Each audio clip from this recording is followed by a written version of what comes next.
Chapter 2. Man and Culture. At certain seasons of the year, great turtles come in from the sea to deposit their eggs on tropical beaches. They return to the sea immediately, leaving their eggs to hatch in due time from the heat of the sun. Eventually, the little turtles emerge from their shells, push up through the warm sand, and head for the sea. There, guided by a sure instinct and without any need for instruction or learning, they take care of themselves, seeking food where it may be found and avoiding the dangers which are everywhere. Enough survive to maturity to maintain this species of turtle in existence. The ability of this species of turtle to survive depends upon two factors. 1. So many eggs are hatched each year that even with heavy losses of the young, a sufficient number reach maturity. 2. These turtles are able to grow up without learning or instruction because their nervous systems are connected up and functioning as soon as they emerge from their shells. The newly hatched turtle is not so much an immature turtle as a small turtle. With the exception of his reproductive instincts, a newly hatched turtle is as fully equipped with a functioning muscular and nervous system as is an adult turtle. Living things that can care for themselves in this way, and for this reason, are not unfamiliar. Insects do so, and so too do such animals as chicks and ducklings. But man is constructed on an entirely different plan. When a baby is born, it is quite incapable of taking care of itself, and remains relatively helpless for years. Indeed, it would seem that 20 or more years are necessary before a human being reaches maturity. The helpless condition of the newborn human arises from the fact that his neurological and muscular systems are largely undeveloped and uncoordinated. His nervous system in particular is like the telephone system of a great city, in which almost none of the connections from phone to phone or from phone to switchboard are closed. Of course, this comparison is by no means perfect, for the human nervous system is much more complicated, much more adaptable, and much faster than any telephone system. The human brain alone, as a kind of central switchboard, has millions of neural connections. Other millions are distributed throughout the body. The way in which these are connected up, or even the fact that they come to be connected up at all, depends on what happens to the child, how he is trained, and how he grows. The things he is capable of becoming, originally we can speak of as his potentialities. The things he does become, as the result of experience and training, we can speak of as actualities. The sum of his potentialities we call human nature, while the sum total of his actualities we call human personality. It is quite clear that human nature, potential qualities, is very much wider than human personality, actually developed qualities. Indeed, we might assume that everyone, at birth, or even at conception, has the potentiality for being aggressive or submissive, selfish or generous, cowardly or brave, masculine or feminine, pugnacious or peaceful, violent or gentle, and so forth. And that which of these potential qualities becomes actual, or to what degree it does so, depends very largely on the way in which each person is trained or on the experiences he encounters as he grows up. The fact that there are societies or tribes in which almost everyone is aggressive, like the Apaches, and that there are other closely related tribes in which almost everyone is submissive, like the Zuni, and the fact that infants taken from one such tribe and reared in the other grow up to have in full measure the typical characteristics of their adopted tribe would seem to indicate both that all such people are potentially about the same at conception and that their personalities are largely a consequence of the way in which they are reared. If this is so, it is clear that the way in which people are brought up is very important. This is, of course, evident from the consideration already mentioned, namely, that humans are helpless at birth and must be cared for and trained during a period of many years. The way in which they are cared for and trained depends very largely on the personalities of the people whom they encounter as they are growing up. But these personalities again depend on the way in which these adults were reared. Thus there appear in any society certain patterns of action, of belief, and of thought that are passed on from generation to generation, always slightly different both from generation to generation and from person to person, in any single generation, but possessing a recognizable pattern. This pattern depends not only on the way people are trained to act, to feel, and to think, but also on the more concrete manifestations of their social environment, such as the kind of clothes they wear, the kind of shelters in which they live, the kind of tools they have for making a living, the kind of food they eat and how they eat it, the kind of toys they have to amuse themselves, as well as the kind of weapons they have to defend themselves. All of these things, patterns of action, feeling, and thought, as well as concrete objects used in these activities, are known in the social sciences as culture. This culture forms the environment in which a child grows up, as the natural environment surrounds the baby turtle as it grows up in the sea. Man is surrounded by natural environment, to be sure, but it is much more remote from him than from the turtle, for, in man's case, culture intervenes as a kind of insulation between him and his natural environment. In fact, the surrounding environment of culture penetrates both into him as a person and into his natural environment, changing both. His neurological reactions in behavior, in feeling, and in thought are largely determined by his cultural environment. And at the same time, this cultural environment modifies his natural environment by such activities as heating his home, cooking his food, cutting down forests, draining swamps, killing off animals, and generally modifying the face of the earth. We have said that the individual's reactions in behavior, in feeling, and in thought, what we call his personality, are largely determined by his cultural environment. At the same time, his personality is part of the cultural environment of those people whom he meets. And, as already said, only by such relationships is his personality developed from his human nature. All this makes a human being so different from a turtle that nothing very relevant to human behavior can be learned from the study of turtle behavior. With the turtle, we are dealing with a twofold situation: the turtle and his environment. With the human being, we are dealing with a threefold situation: the human being surrounded by his culture, and both together surrounded by the natural environment and by other cultures. Where a turtle lays dozens of eggs and hopes that some turtles from those eggs can be carried to maturity by obedience to fairly rigid instincts, the human has almost no rigid instincts and adapts his personality to his culture. The culture, in turn, must adapt itself to the natural environment. Thus, if the natural environment changes, the turtle must change his nature, while man merely changes his culture, and thus his personality.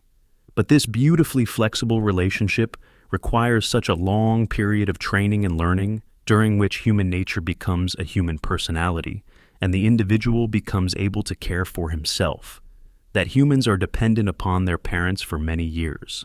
Accordingly, humans have few offspring, and each offspring is very valuable, since the survival of the species does not depend, as with turtles, on the more or less accidental survival of a very few out of the many reproduced, but depends instead on the ability to bring up almost all who were born and to train them so that they can take care of themselves, have the intelligence to modify their culture, including their personalities, when it becomes necessary to adapt to the environment, and at the same time develop the capacity to use the freedom to change their behavior, which this whole situation assumes, in such a way that it will be beneficial to themselves and to the group on which they depend for the continuation of their culture. All this leads us to certain tentative assumptions about human nature, about the nature of culture, and about the nature of human society. In regard to human nature, it would seem that we have to deal with two things: A, a wide range of potentiality, and B, a drive to make these potentialities actual. The range of these potentialities seems to run a full gamut from the most concrete and material activities, such as eating or moving about, through a broad belt of emotional and social activities to a fairly broad range of spiritual and intellectual activities. It would be rash to say that this range of potentialities has very specific qualities or needs in it, or that there are any intrinsic dividing lines separating one potentiality from another. A study of human personalities and human cultures would seem to indicate that these potentialities blur into one another, that each person has opposing, and even incompatible, extremes of each potential quality, and that there can be a good deal of substituting of one potential quality for another, as these qualities develop into actual characteristics. Any divisions we may make in this gamut of human potentialities are probably arbitrary and imaginary.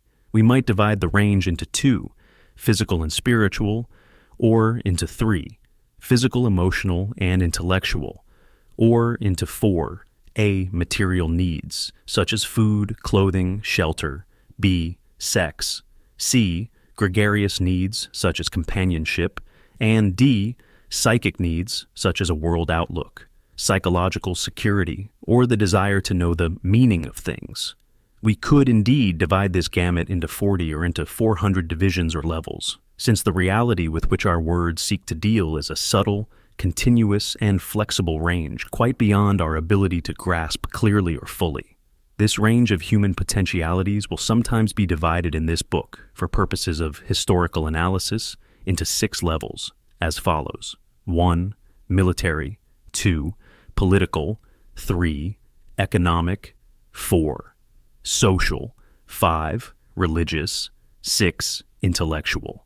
Although this division will always be made with the full realization that it could, with good justification, be made otherwise as 5, 7, 60, or 600 levels.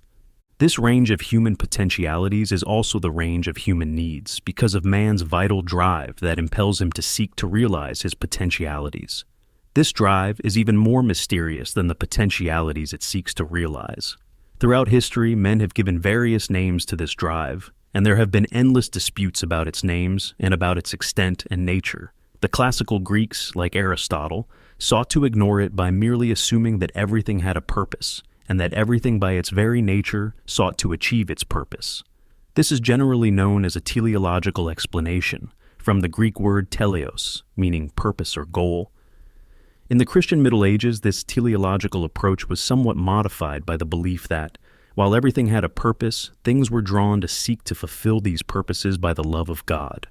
About the year 1600, men began to place this drive inside men, driving them on, rather than outside, drawing them on, as before 1600. Spinoza, about 1670, called this drive the soul. About 1818, Schopenhauer called it will. About 1890, Bergson called it the vital urge, while at the same time Freud called it sex. Throughout this later period, many natural scientists called it energy. Without getting into any controversy about the merits of these various terms, we can agree with them all that there does seem to be some force driving men to seek to realize their potentialities. Before going further to examine how these efforts produce both culture and societies, let us try to sum up our conclusions regarding the divisibility of the range of human potentialities by the following diagram, in which the distance between the line AB and the line CD represents this range. The various columns represent various ways in which it might be divided. This range as a whole we shall call the dimension of abstraction.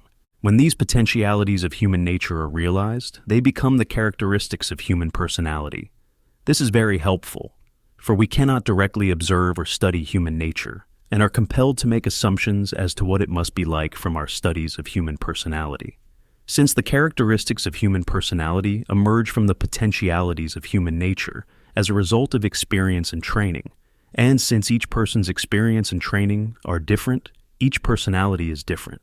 At the same time, since each person in the same society is brought up in the same culture and thus tends to have similar experiences and similar training, most of the persons in a society tend to have a basic personality pattern with similar general characteristics either emphasized or subdued. Not only is human personality formed by the social environment, or culture, is largely made up of the personalities it has created. In this way, culture is passed down from generation to generation, always somewhat changed, but always largely the same. From this point of view, culture is known as the social heritage, passing on from generation to generation by teaching and learning, most of it unconscious. When a child is first trying to walk, he may fall without actually hurting himself. What happens in the next few moments may contribute considerably to the formation of his future personality. If an adult swoops down on him, full of sympathetic sounds and commiseration, he may decide that he is hurt and begin to cry. This could easily become one of the earliest steps toward forming a personality that reacts to the unexpected with self-pity. On the other hand, such a fall might lead some neighboring adult to say, "Get up, Jimmy, and try again. You must be more careful and watch where you are going."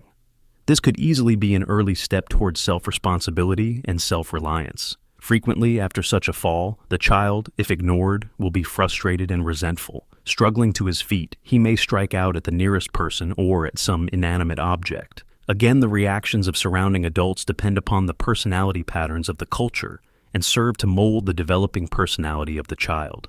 There are societies where a frustrated child who strikes at an innocent bystander might be admired. Look at that spirit. Isn't he the little man? This serves to encourage the development of a culture based on personalities of irrational aggressions.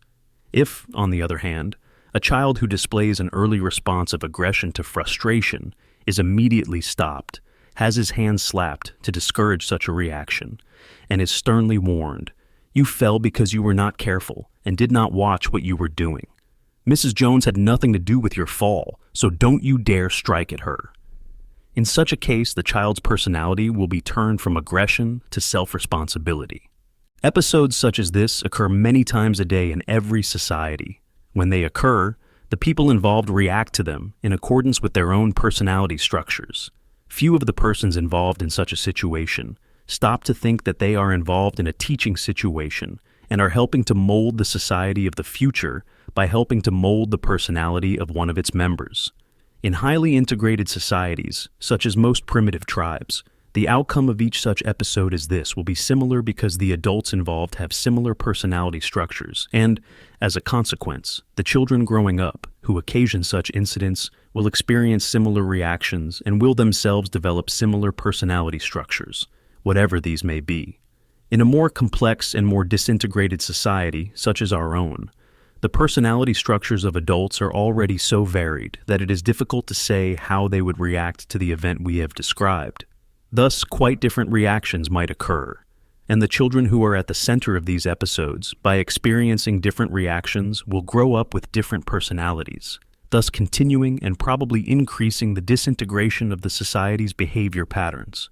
There can be no doubt that we could have predicted the social response to any act of childish aggression a century or more ago with some assurance. The child would have been punished. But today, it would be impossible to guess what might happen. And just as the possible reactions have become more varied, so the personalities developed from such reactions have become more diverse, and the society itself has become less integrated. The culture of a society consists of much more than the personalities of the people in the society. It consists of all the material things they use, such as the dwellings, tools, and clothing already mentioned. It consists of patterns of action, feeling, and thought.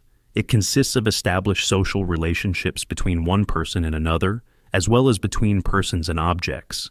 It consists of all kinds of fine, subtle, and changeable interrelationships between people and between groups, relationships and feelings that are sometimes obvious but are frequently unobserved, reactions that are so long established, and thus so natural, that they are neither noticed nor questioned. Each individual in a society is a nexus where innumerable relationships of this character intersect. Taken as a whole, these innumerable relationships, many of them deeply embedded in his neurological system, form a status which was slowly created as he grew up and will be abruptly destroyed when he dies. The gap created in the fabric of society by the death of an individual is slowly closed as some of the ruptured relationships are healed over. Many others are taken up by different persons, and the many social functions that formed the previous status are taken over by a number of quite separate persons. Culture is thus a very subtle and very complex thing. From one point of view, it is the cushion between man's purely animal nature and the natural environment. From another point of view, it is the social heritage passed down from generation to generation. From another point of view, it is a complex medley of personalities, material objects, patterns of behavior, subtle emotional relationships, accepted intellectual ideas and intellectual assumptions, and customary individual actions. From any point of view, it is constantly changing and forms the chief subject of study in all the social sciences. This culture is both adaptive and persistent. It is adaptive because it is able to change, and it is persistent because it will not change without cause. The causes of such social change are both internal and external to the culture. They include the geographic, the biologic, and the cultural environment. The geographic environment includes such things as terrain and climate. Obviously, culture must adapt itself to these. Consequently, the Eskimos have quite a different culture from the Arabs of the desert or the jungle Negroes. And it is equally clear that as geographic conditions change, cultures must change too. When all of Europe was under glacial conditions, the cultures there must have been different from what they became when all of Europe was under thick forests, about 8,000 BC, or under temperate conditions. about 1000 BC. The cultures in Europe adapted themselves to these changes. Similarly, culture adapts itself to changing biologic conditions. When the herring swarmed in the North Sea in the late Middle Ages, or the buffalo swarmed on the North American plains in the early 19th century, the people living in these areas had cultures adapted to these conditions.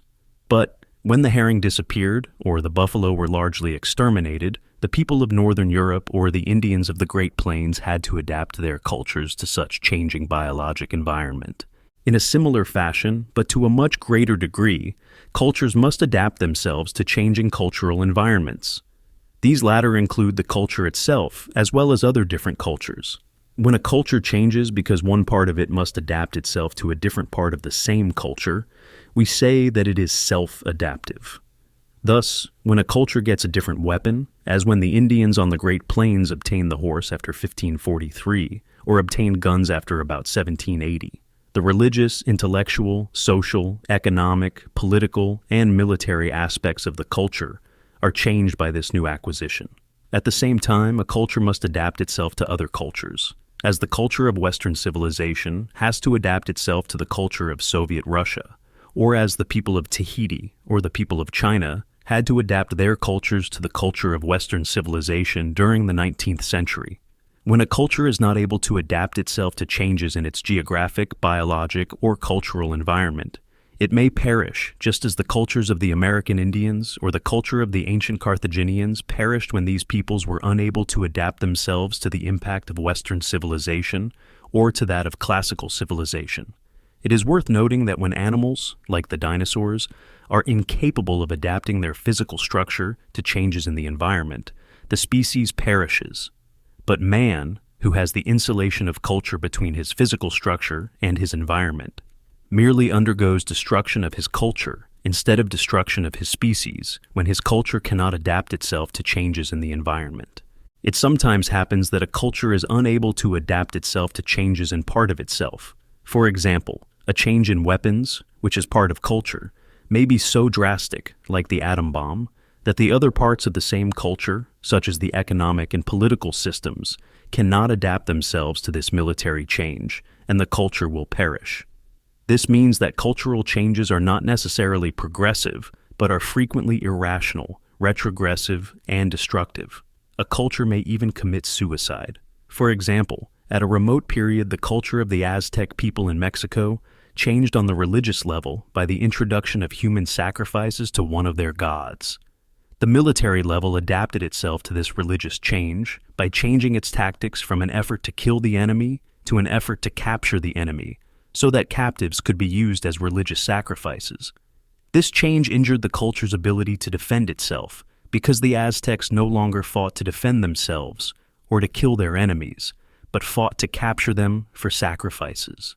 When the Spaniards under Hernando Cortés arrived in Mexico in 1519, the Aztec defense was much hampered by the fact that they were fighting to capture while the Spaniards were fighting to kill. Because culture is adaptive to itself, it is integrative. But because it is also adaptive to diverse external influences as well as to the human drive to realize human potentialities, no culture ever becomes integrated.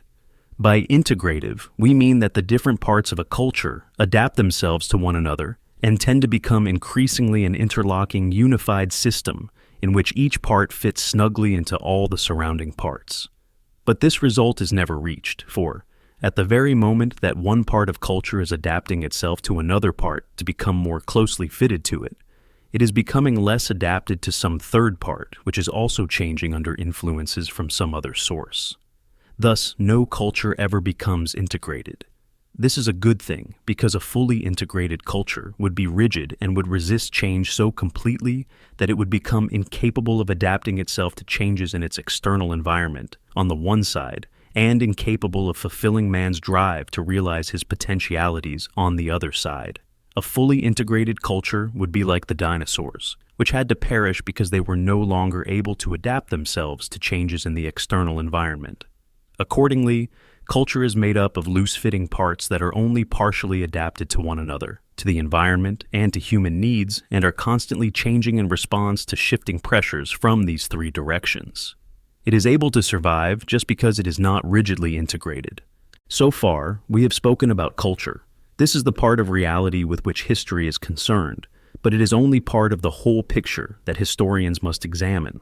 The rest of this picture is made up of the persons whose activities created the culture. It must always be remembered that culture is the consequence of persons seeking to realize their potentialities sufficiently to satisfy their inner drives. Without human beings, there would be no culture. It is equally true that without culture, there would be no humans, but only animals in direct contact with their natural environment. The whole combination of human beings plus their culture we call by various names such as societies, social groups, or even civilizations. These terms have different meanings that we shall examine in a moment. Before we do, we should sum up the stage we have reached in our discussion. We could write our last conclusion as an equation, thus, society equals sign humans plus culture.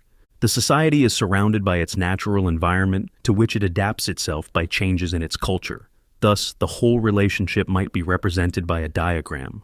The rigid lines between these concentric circles, like the plus mark in the equation just given, are misleading because culture is not rigidly separated from the human beings on the one hand and from the environment on the other. Rather, it penetrates into both. In fact, much of culture is inside human beings because it takes the form of trained neurological reactions, developed muscles, emotional reactions, ideas both clear and vague, and the established patterns of acting that make the difference between human personality and human nature. Human personality is the part of culture that is inside human beings and can be observed. Also inside human beings, but beyond the limits of our observation, is human nature. Such human nature is made up of potentialities and the drive, or drives, to express these. What these potentialities or drives are, we cannot know from observation, but only from inferences based on our observations of personality.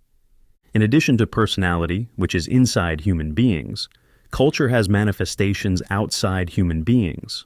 This external culture consists of networks of human relationships, of concrete tools and instruments, called artifacts, and of symbols for communication or expression. In order to develop their potentialities so that human personalities emerge from latent human nature, human beings establish relationships with one another. As the child develops, these relationships are extended from such fundamental relationships as those with mother and nurse, to those with parents, siblings, and teachers, to those with friends, with the opposite sex, with business relations, with representatives of the government, like the police, the tax collector, and the draft board, and with one's fellow citizens and fellow soldiers. All these relationships, as part of culture, form groups of human beings. Of these groups, there are many different kinds. We shall distinguish 4 different kinds at this point. 1. Social groups. 2. Societies. 3. Producing societies. And 4. Civilizations. All are made up of aggregates of human beings with their personalities and external culture.